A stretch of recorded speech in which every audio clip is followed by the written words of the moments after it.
Liebe Freunde, ich bin immer noch krank. I'm sorry. Heute und herzlich willkommen zu meinem neuen Video.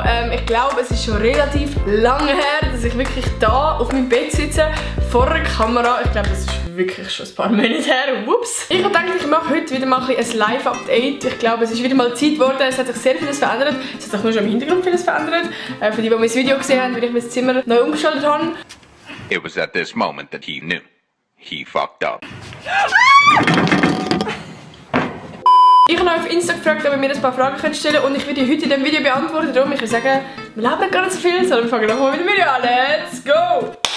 Ich weiss, ihr habt die Klatscher alle vermisst. Wir kommen zu der ersten Frage, und zwar, wirst du so in näherer Zeit von die Hause ausziehen? Ich muss ganz ehrlich sagen, ich glaube nicht. Also zum einen, ich habe mein Zimmer komplett neu umgestaltet. Es ist so ein nices Zimmer. Scheiße Übung. Ich hätte wirklich keinen Grund zum Ausziehen. Außerdem, ich weiß nicht, ich will es noch mit meiner Familie geniessen. Ich habe meine Haustiere. Ich will es dann nicht mit dem zusammenziehen. Der Can ist in der Wege und ist glücklich. Also irgendwie, es passt gerade alles und darum, ja, Mom und Dad, sorry.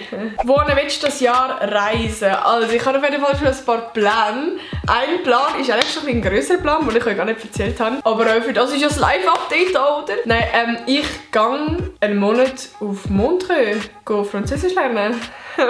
Ich bin dann dort nicht in der Gastfamilie, sondern ich habe so wie mein eigenes Zimmer. Und ich werde auch dort wieder in die Schule gehen. Nice. Ich gehe freiwillig in die Schule und lerne nur Französisch reden.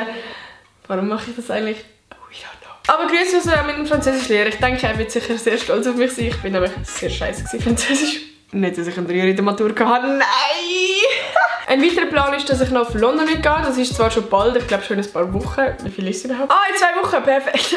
Ja, ich glaube, das sind so ein bisschen die wirklich Pläne, die jetzt dann anstehen. Natürlich kommen dann auch Sommerferienpläne, aber die sind noch nicht fix gelegt. Was für Content wird in der nächsten Zeit so kommen? Ich finde das irgendwie eine mega spannende Frage, weil ich muss ganz ehrlich sagen, ich merke mir selber, dass irgendwie ich mit meinem Content bzw. mit meinem Kanal mitwachse. Also, dass ich irgendwie wie ganz andere Ansprüche habe oder ganz andere Interessen auch. Also von einem Jahr oder 2 habe ich da wirklich gefühlt jeden Sonntag ein Video geladen, wo ich irgendwelche perverse Fragen beantworte, wo ich mir selber merke, so irgendwie, das ist nicht mein Ding. Also ich merke, ich habe nicht mehr so Bock auf das. Momentan finde ich Vloggen sehr nice, aber ich möchte ja auch nicht nur Vlogs machen, sondern ich finde es auch wieder mal cool, jetzt auch mal vor der Kamera da hocken und ein bisschen labern mit euch. Ich finde das mega nice. Was ich einfach mega gemerkt habe, ist, als ich noch in die Schule gegangen bin und wirklich jeden Sonntag ein Video geladen habe, dass ich oft irgendwie Videos hochgeladen habe, wo ich selber irgendwie auch gar nicht mehr so mega Lust hatte, aber ich habe das Gefühl, ich muss jetzt ein Video machen. Und das sind eigentlich dann nur noch die Videos, wo ich einfach da vor der Kamera hocke. Ich habe es irgendwann so monoton und langweilig gefunden. Darum habe ich jetzt von dem ganzen da vor der Kamera Sit-Down-Videos ein bisschen Abstand genommen. Aber ich muss sagen, irgendwie, ich habe wieder Bock. Ich habe wieder Bock, mit anderen Leuten da hocken auf meinem neuen Bett. Also mein Bett ist eigentlich nicht neu, ich weiß, was ich meine. Und ich hoffe, dass wieder so ein bisschen der Content kommt. Vielleicht ein bisschen auf eine andere Art, aber wieder so ein bisschen das Unterhaltungsding. Ich glaube, viele haben das auch wieder vermisst. Ich nehme an, viele haben auf das Video geklickt, gerade wegen dem Thema meine Beziehung. Ich glaube, ich habe noch nie auf YouTube das angesprochen.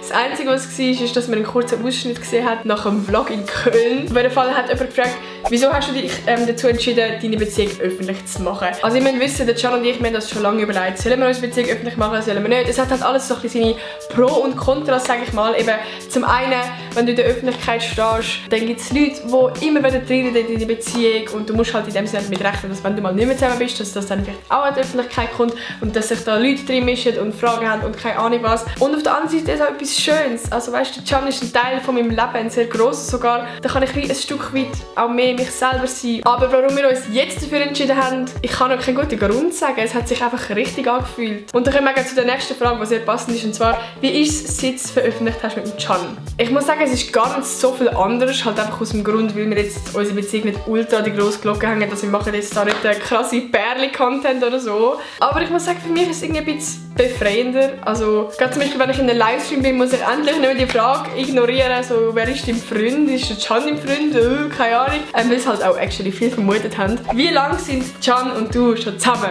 Ja, wir sind seit jetzt dann 3,5 Jahre zusammen. Ja, genau. Und für die mich schon ganz lang verfolgen, ja, der April-Scherz damals war kein April-Scherz, wir sind schon dort zusammen gewesen. Was machst du nach dem Gap Year, also nach meinem Zwischenjahr? Für die neu dazukommen, ich habe meine Matur letztes Jahr abgeschlossen im Sommer, mache jetzt ein Zwischenjahr, beziehungsweise ich bin selbstständig mit Social Media und arbeite noch nebenbei beim SRF.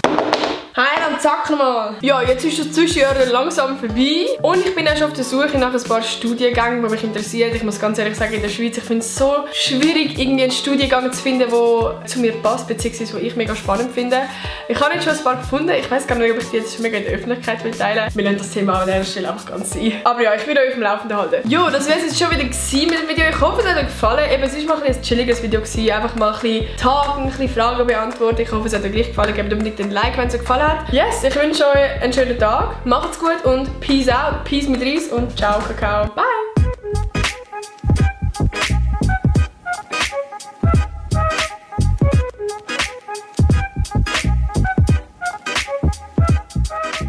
Eigentlich hätte ich einfach mit einer Kamera. Das ist schon sad.